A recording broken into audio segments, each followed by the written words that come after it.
સુરતમાં અખિલ ભારતીય વિદ્યાર્થી પરિષદ દ્વારા કલેક્ટરને આવેદન પાઠવવામાં આવ્યું હતું।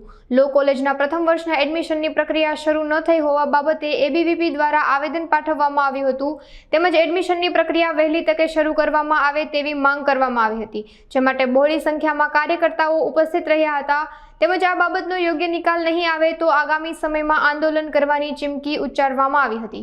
मनोज जैन, गुजरात प्रांत मीडिया सहसंयोजकની જવાબદારી અખિલ ભારતીય વિદ્યાર્થી પરિષદ જે ફર્સ્ટ યર લો કોલેજ ના એડમિશન હજુ સુધી સ્ટાર્ટ નથી થયા। 3 વર્ષના જે પ્રોગ્રામ ચાલે છે એમાં તો એ જે વિદ્યાર્થીઓ છે એ અઢી મહિનાથી ખૂબ મૂંઝવણમાં છે કે ક્યારે એડમિશન પ્રોસેસ સ્ટાર્ટ થશે અને ક્યારે અમે ભણીશું। એટલે જે વિદ્યાર્થીઓ છે એ લોકોની જે મૂંઝવણ છે એને હટાવવા માટે અને સરકાર અને બીસીઆઈ એ લોકોનો જે પણ કોર્ટ મેટર ચાલે છે ગ્રાન્ટના લીધે એના અંદર વિદ્યાર્થીઓને શું લેવા દેવા, વિદ્યાર્થીઓને તો એડમિશન જોઈએ છે।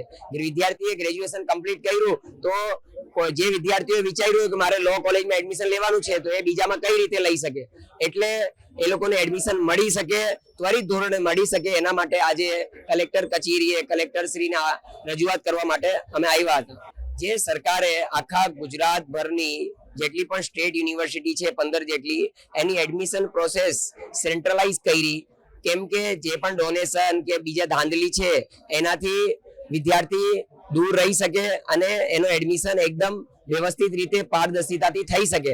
પણ લો કોલેજનો જે પ્રશ્ન છે એ બાર કાઉન્સિલ ઓફ ઇન્ડિયા અને સરકાર વચ્ચે એ અટકેલું છે અને હાઈકોર્ટની અંદર છે।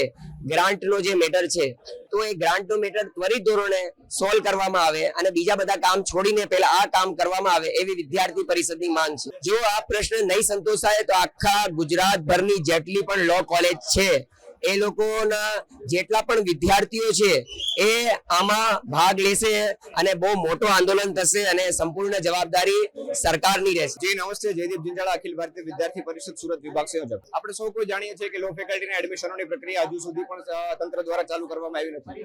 આજે વિદ્યાર્થી પરિષદ દ્વારા સમગ્ર ગુજરાતભરમાં તમામ જે કલેક્ટર કચેરીઓ જિલ્લા તંત્ર પર આવેદનપત્ર દ્વારા રજૂઆત કરવામાં આવી રહી છે કે ત્વરિત ધોરણે જે લો ફેકલ્ટીના ગ્રાન્ટીનેટ અને ગવર્મેન્ટ કોલેજના જે એડમિશનની પ્રક્રિયા ચાલુ કરવામાં આવે। આગામી સમયમાં જો પ્રક્રિયાને ગંભીરતાથી લેવામાં નહીં આવે અને જો પ્રક્રિયા ચાલુ કરવામાં નહીં આવે તો વિદ્યાર્થી પરિષદ દ્વારા સમગ્ર રાજ્યભરમાં ઉગ્રથી ઉગ્ર આંદોલન કરવામાં આવશે। ગ્રાન્ટના બાબતમાં જે પણ કોર્ટ મેટર જઈ રહી છે પણ કઈ ને કઈ વિદ્યાર્થીઓનું ભવિષ્ય બગડી રહ્યું છે। આજે ઓગસ્ટ મહિનો આવી રહ્યો છે છતાં પણ વિદ્યાર્થીઓની એડમિશનની કોઈ મેળ નથી અને ગંભીરતા તો મોટી એ છે કે આજે ગુજરાતના વિદ્યાર્થીઓએ ગુજરાત છોડી અન્ય રાજ્યોમાં એડમિશન માટે દોડવું પડે છે। પ્રાઇવેટ યુનિવર્સિટીઓ ક્યાંક ને ક્યાંક ફાવી રહી છે આમાં।